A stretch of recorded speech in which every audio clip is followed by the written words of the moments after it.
Cepat tutup lampu tidur di tepi katil tu sekarang. Tiap-tiap malam anda scroll telefon sampai tertidur. Jurnal Perubatan Antarabangsa, The Lancet, baru saja beri amaran keras.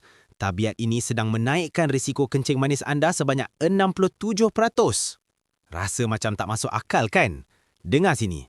Asalkan ada sedikit cahaya, otak anda akan serta-merta berhenti mengeluarkan melatonin. Badan anda tertipu, menyangka hari masih siang dan kekal dalam keadaan separuh sedah.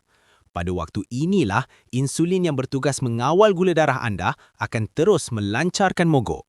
Apabila jam biologi anda huru-hara, bukan sahaja esok pagi anda tak bermaya, malah nafsu makan anda akan menggila mahukan makanan manis dan berlemak. Gangguan cahaya inilah sebenarnya lubang bocor paling tersembunyi yang membuatkan gula darah anda tak terkawal dan badan makin hari makin gemuk. Macam mana nak selamatkan diri? Mulai malam ini, wajib buat 2 perkara. Peraturan sejam, campak telefon jauh-jauh 1 jam sebelum tidur. Tukar langsir bilik kepada jenis blackout. Puasa tidur, jangan makan apa-apa 3 jam sebelum tidur. Pulangkan semula kegelapan kepada waktu tidur anda. Biarkan organ dalaman berehat dengan sebenar-benarnya. Jangan biarkan sebutir lampu kecil menghancurkan separuh hayat anda. Malam ini, tidur dalam gelap gelita. Ikuti saya. Jom rungkai formula kehidupan.